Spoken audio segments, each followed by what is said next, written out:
मित्रों, आज जो मैं ये वीडियो में बात करने वाला हूँ वो है wealth secret number 5 number secret है वेल्थ का, संपत्ति का। और ये बहुत ही इम्पॉर्टेंट है बिकॉज संपत्ति के बारे में अलग अलग पहलू मैं आपको देते जाऊंगा इन वीडियोस के ज़रिए। ये वीडियोस क्लाइंट्स के लिए भी बहुत ही इंटरेस्टिंग रहेंगे, तो आप इसको क्लाइंट को भी पास ऑन कर सकते हैं, उनको भी समझ में आ जाएंगे। तो वेल्थ सीक्रेट नंबर 5 क्या है? वेल्थ सीक्रेट नंबर 5 ये है कि आप संपत्ति जो है वो नेक्स्ट जनरेशन को आपको पास करनी है। संपत्ति जो एक पीढ़ी से दूसरे पीढ़ी से तीसरे पीढ़ी पे जब जाती है तो वो संपत्ति ऑटोमेटिकली बढ़ती हुई जानी चाहिए, जो अक्सर नहीं होता है। एक जो पीढ़ी जो है वो संपत्ति बनाती है, उसके नेक्स्ट 2-3 पीढ़ियाँ जो है वो संपत्ति को ख़त्म कर देते हैं और इस प्रकार से ये सिलसिला चलता रहता है दोस्तों। बट बेसिक क्या है, अगर मैं देखो एक ही कम्युनिटी है जिसके बारे में मैं कह सकता हूँ कि उनका वेल्थ जो है वो जनरेशन टू जनरेशन आगे बढ़ता है, और वो है पारसीज़। पारसी लोगों का मैंने देखा है कि उनका हर जनरेशन में ये वेल्थ पास ऑन होता है। क्यों पास ऑन होता है? क्योंकि उन्होंने वेल्थ का ये सीक्रेट नंबर 5 उसको बहुत अच्छी तरीके से उन्होंने इम्प्लीमेंटेशन किया है। तो ये सीक्रेट क्या है, मैं एक आपको एक्सपीरियंस शेयर करना चाहता हूँ। 20-25 साल पहले एक कोई पारसी फैमिली के पास मैं गया था। वर्ली सी फेस पे वो लोग रहते थे और वहाँ पर मेरा मैं 4 C's प्रेजेंटेशन और सब अलग अलग उनको मैं कुछ एक्सप्लेन करने के लिए गया था। तो वहाँ पर मैं सब उनके साथ बातचीत करने के बाद उनका एग्जिस्टिंग इन्वेस्टमेंट्स का मैं एक पेपर पे सब लिख रहा था। उनका एफडी कितना है, एनएससी कितना है, पीपीएफ कितना है, सब सारा चीज़ मैंने लिख के लिया।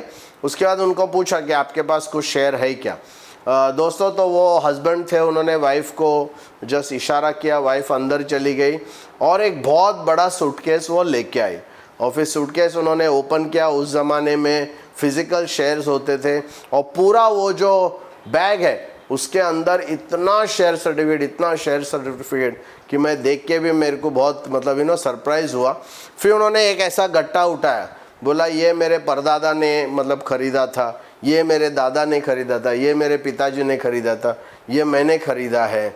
और वो शेयर ऐसे थे जो 10 रुपये में उस ज़माने में लिए थे, जिसका मल्टीपल एक शेयर का शायद 100 शेयर हो गए, rights issue, bonus issue, various ऐसा स्प्लिट वेट करके ऐसे शायद एक शेयर का 100 शेयर हुआ।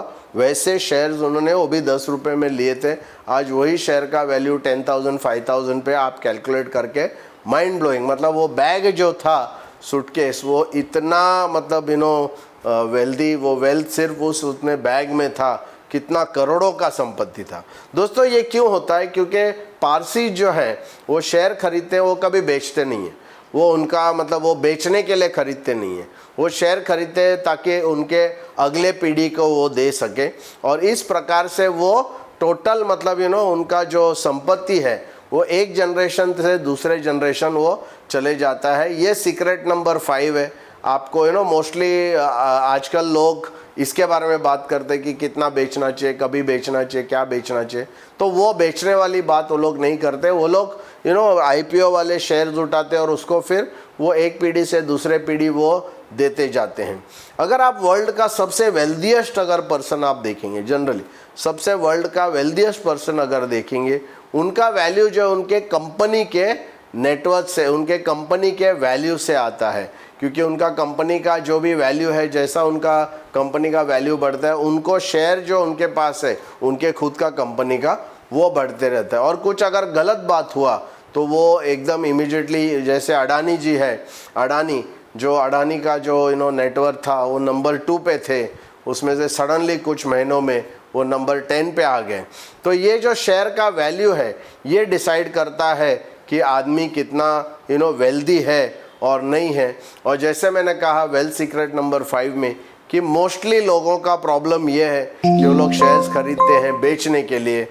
जो रियल वेल्दी लोग हैं वो शेयर खरीदते हैं अगले पीढ़ी को पास ऑन करने के लिए। तो पीढ़ी से पीढ़ी वो आगे आगे चलते जाते हैं और आप देखो कितना बड़ा वो लोग एक ये बना लेते हैं संपत्ति का। Thank you very much.